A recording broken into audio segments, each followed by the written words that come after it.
la bienvenida a todos, esperamos que estén todos bien y también lo hacemos con la esperanza de que muy pronto podamos reunirnos. Hoy comenzamos la tercera escuela sobre las prioridades pastorales y ahora vamos a hacer la invocación al Espíritu Santo. Invocación al Espíritu Santo. Ven, Espíritu Santo, llena los corazones de tus fieles y enciende en ellos el fuego de tu amor. Envía tu Espíritu para darnos nueva vida y renovarás la faz de la tierra. Dios, que iluminas los corazones de tus fieles con las luces del Espíritu Santo, danos gustar de todo lo recto según el mismo Espíritu y gozar para siempre de sus consuelos. Por Cristo nuestro Señor. Amén. Madre de la Divina Gracia, ruega por nosotros. San Pablo, ruega por nosotros. Saliendo de nuevo de la región de Tiro, fue por Sidón hacia el mar de Galilea, atravesando el centro de la Decápolis. Le presentaron un sordo, que además hablaba con dificultad, y le rogaron que le impusiera su mano.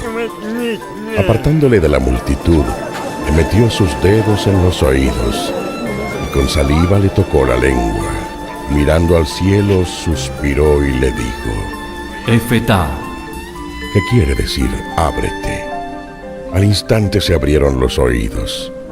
Quedó suelta la atadura de su lengua y empezó a hablar correctamente. Jesús les ordenó que no se lo dijeran a nadie, pero cuanto más se lo mandaba, más lo proclamaban. Y tan admirados estaban que decían: todo lo ha hecho bien.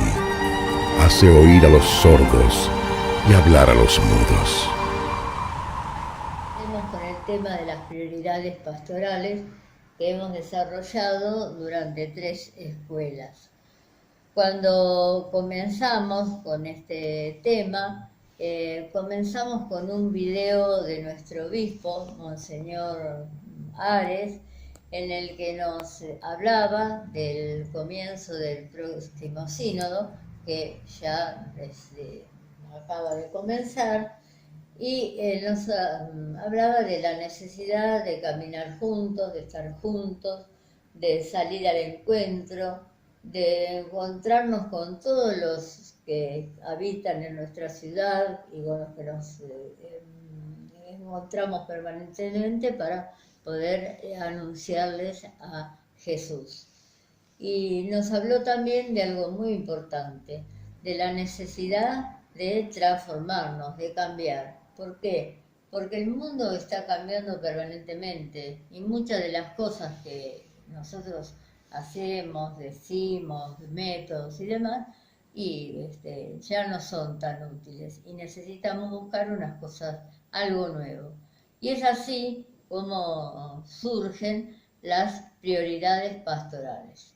Esas prioridades son para toda la Iglesia, pero también, por supuesto, nosotros, como nosotros somos parte de esa Iglesia, también nos tocan a nosotros.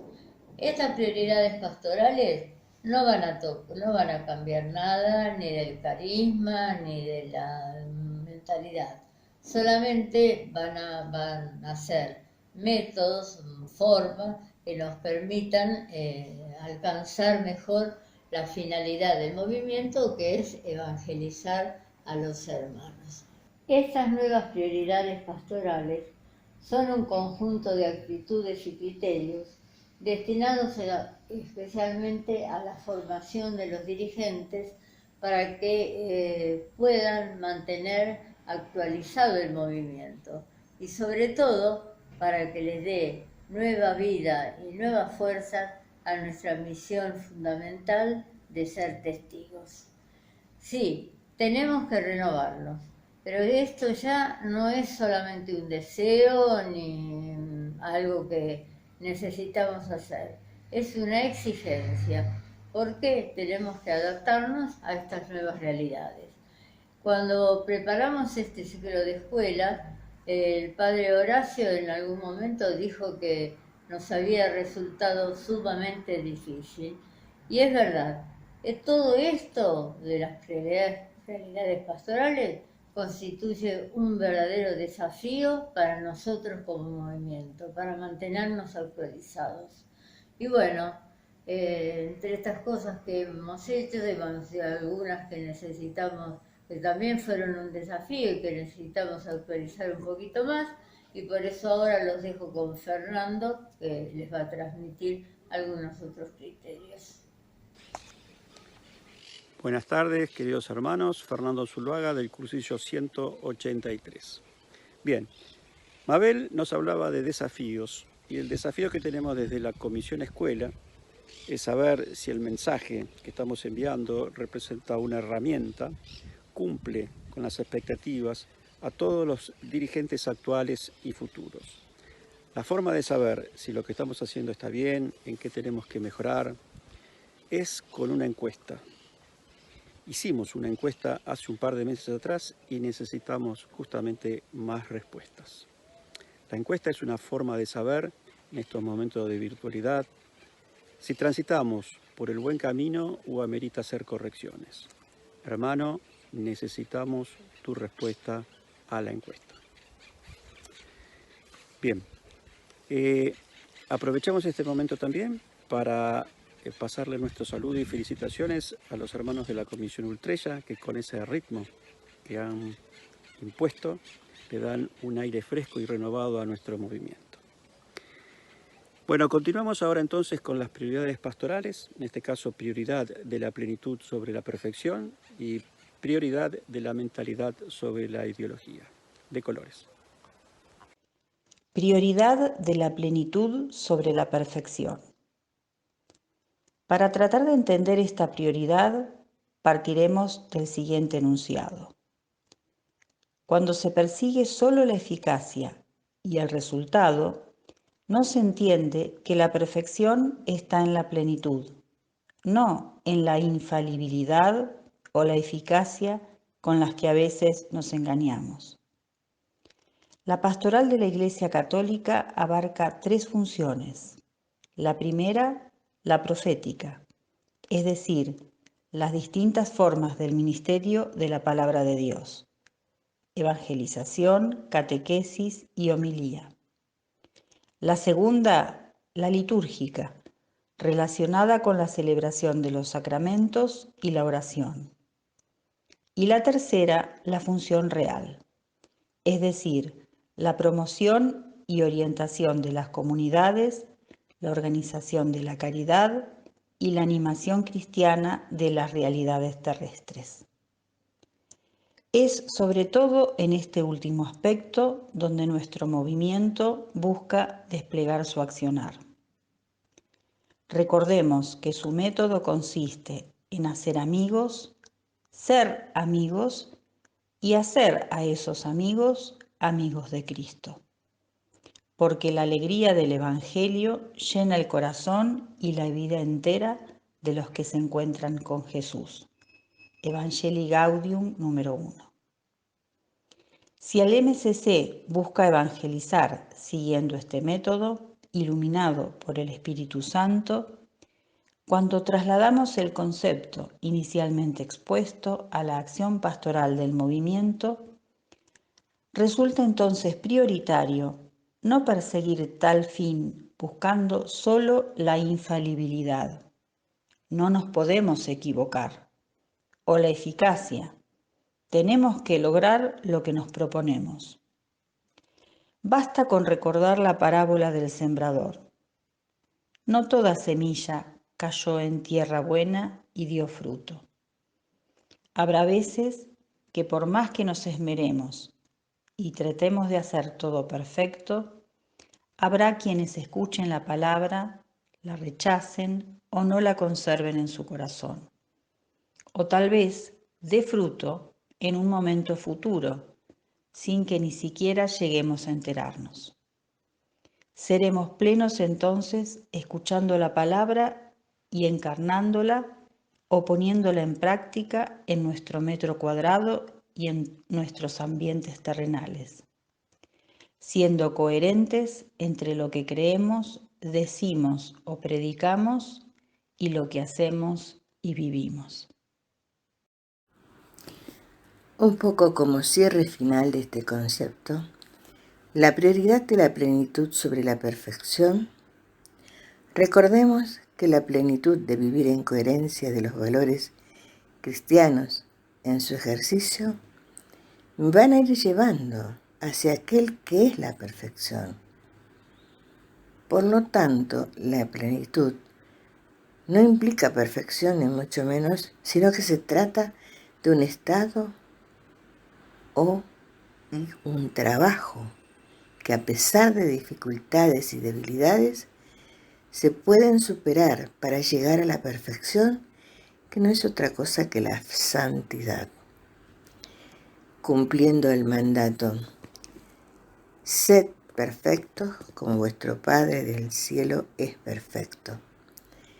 En este momento que nuestra Iglesia arquidiocesana está en el proceso del sínodo, este caminar juntos, conversando, dialogando, escuchando y tratando de discernir la voluntad de Dios, es justo, lícito que nos preguntemos, en este camino que estamos realizando, ejercitándonos en la plenitud, es decir, en vivir en coherencia con los valores, ¿qué nos está faltando individual, comunitariamente, en la parroquia?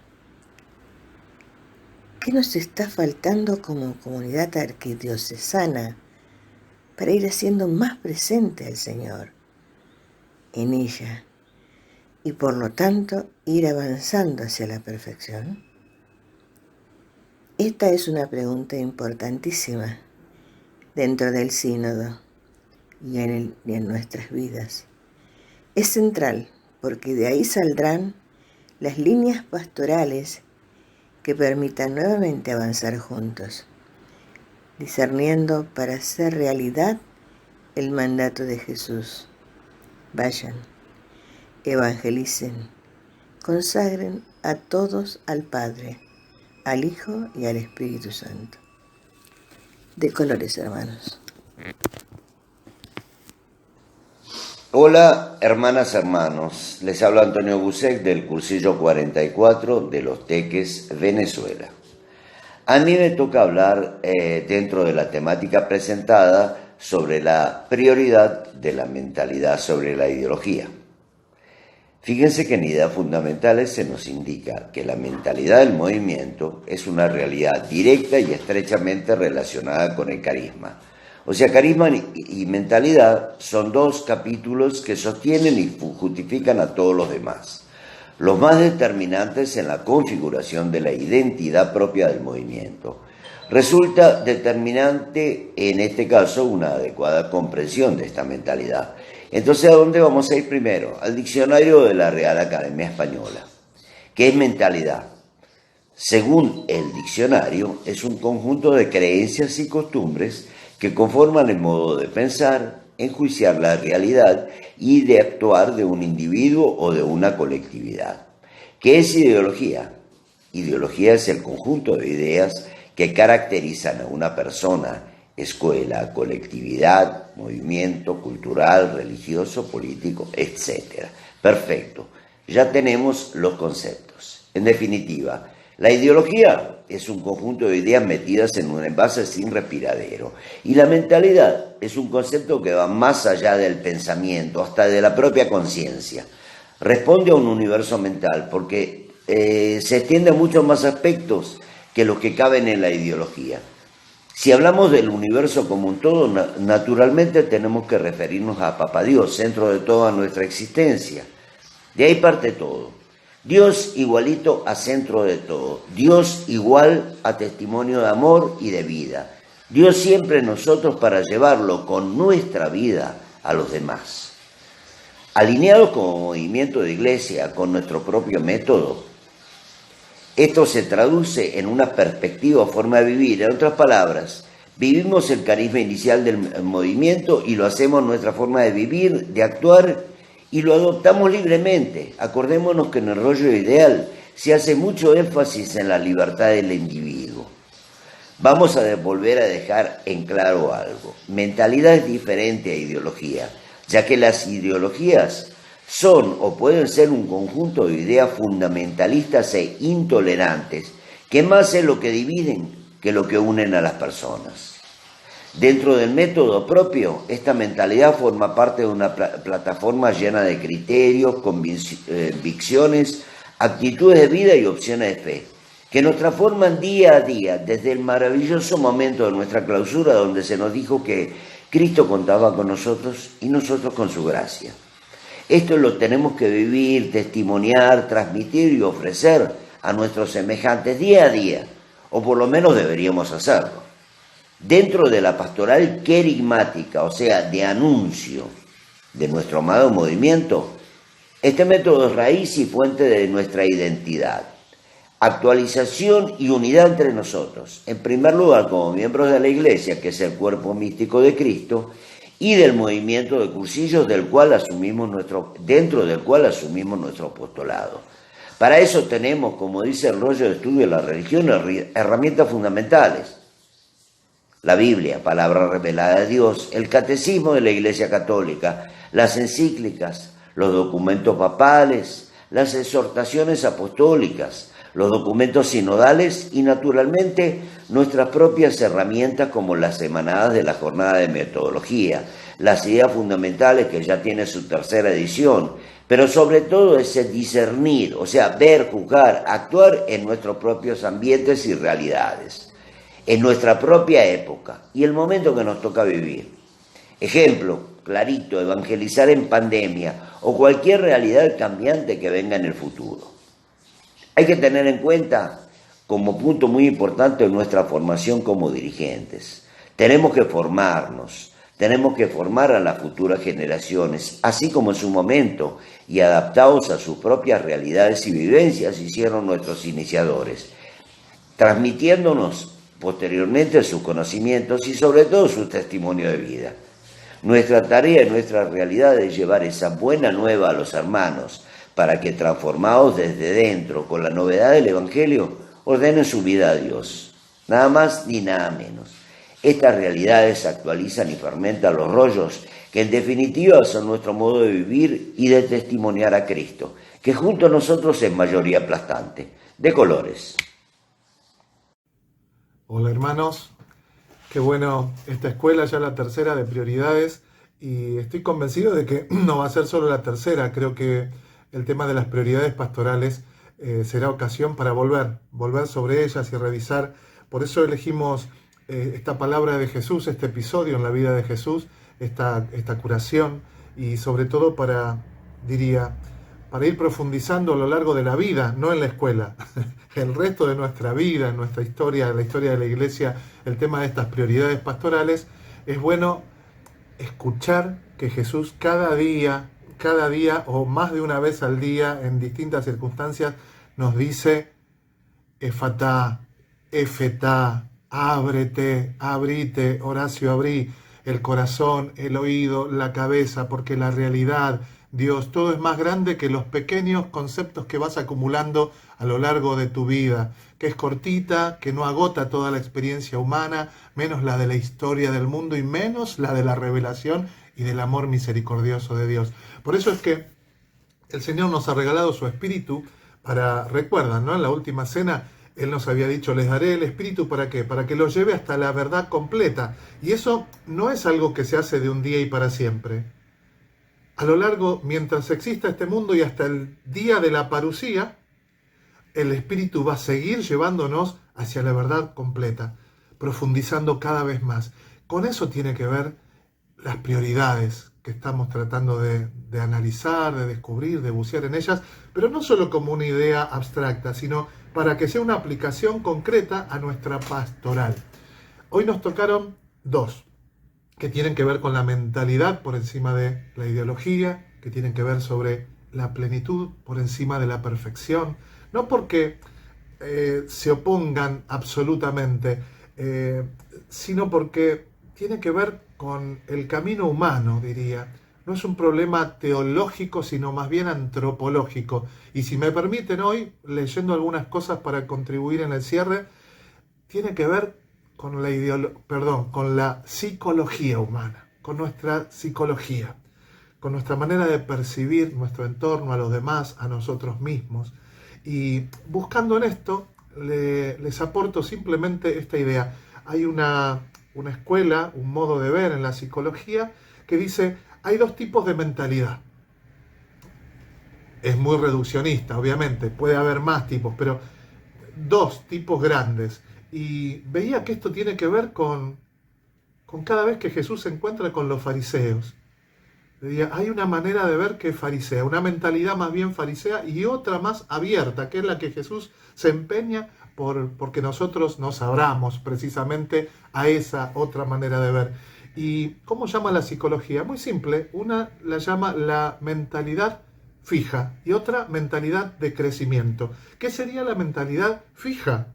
Dice, es la más común normalmente. Si uno no trabaja es la que todos solemos tener. Dice, y puede ser la más dañina, por lo que vale la pena entenderla y cómo nos puede estar afectando. Por ejemplo, dice, una mentalidad fija es una que cree que yo soy un cantante nato, ¿sí? Cree que las cosas ya vinieron fijas para la historia de cada uno, ¿sí? Que como que no pueden cambiar, como mucho yo tengo que ser eso y desplegar eso. Y ojo, porque a veces puedo creer que yo soy un cantante nato, pero a veces esa mentalidad fija que tiene que ver con mi crianza, con mis costumbres, con mis complejos, con la cosa que me haya pasado a través de mi historia familiar desde que nací, a veces puede que esa mentalidad fija me esté diciendo siempre, simplemente no soy bueno para bailar, ¿sí? Soy un patadura. Y como eso me puede estar diciendo muchas cosas que son fijas, y yo me quedo ahí. Una mentalidad en crecimiento es la que me permite pensar que con esfuerzo, con dedicación, y un cristiano diría con la gracia de Dios, puedo ser un poco mejor cada día en esto. Puedo crecer en esto. Aunque soy un patadura, con esfuerzo, si estoy motivado, si realmente me interesa hacer un bien detrás de esto, puede que aprenda a bailar un poco mejor. ¿Ves? Qué distinto. Bueno, ¿qué tiene que ver esto con la pastoral? Y mucho, muchísimo. Porque a veces hacemos, y este es el riesgo, podemos hacer de nuestra fe, de lo que sabemos y conocemos y hemos experimentado del Evangelio de Jesús, podemos llegar a ser una ideología. Algo fijo, mentalidad fija. Esto es siempre igual. Qué terrible sería. No valdría la pena que la iglesia se reúna cada tanto en sínodos. No habría nada que revisar si todo fuera tan fijo. ¿Ven? Si el Evangelio fuera una ideología, no tendríamos que hacer sínodos, no habría nuevos documentos. Estaría tan cerrado que el Espíritu Santo no tendría que aportar nada más. Y precisamente no vivimos en una ideología, sino que el Señor nos invita a tener una mentalidad en crecimiento y a descubrir que la plenitud es un camino. Y que, fíjense, otro ejemplo que pensaba es el de una familia donde uno tiene varios hijos. Cada uno, si yo comparo, tengo 3, 4 hijos, me pasa a mí en la parroquia con cientos de hijos de feligreses. Si tuviera una regla fija para medir, a ver, todos estos hijos, ¿qué tan cerca están de la perfección? Y no sé, yo soy el primero que no estoy tan cerca de la perfección. No sé qué será eso. Es como un abstracto en el futuro. Dios se encargará. Pero, ¿qué puedo ir analizando hoy, día a día, en mí y en los demás? Como un padre lo hace con sus hijos.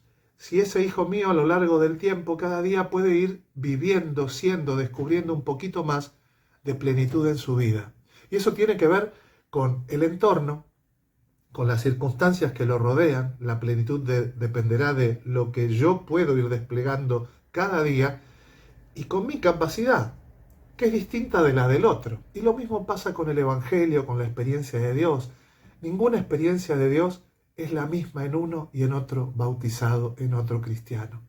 Y vieron, a veces uno tiene la pretensión de medir la experiencia de Dios en base a la propia. Y ese sería el error, esa sería la mentalidad fija. Una mentalidad en crecimiento, alguien abierto, efatá, abierto al espíritu, sabe descubrir y leer la plenitud en los hermanos. ¿Ven? Qué distinto. Y en la planificación pastoral, sin exigir metas fijas para todo el mundo, sino estar abierto a la acción de Dios, al paso de Dios, al soplo de Dios, que sopla y viene como el viento, ¿sí? Nadie sabe de dónde viene, nadie sabe a dónde nos lleva. Bueno, qué distinto una vida cristiana, una vida de un movimiento cristiano, entendido así, en crecimiento, mirando la plenitud, mirando una mentalidad que no es fija, sino dinámica, que sigue cambiando a lo largo del tiempo según la realidad que tiene delante. Que el Señor nos ayude a seguir compartiendo estas ideas para poder ir creciendo nuestra vivencia de lo fundamental cristiano. De colores.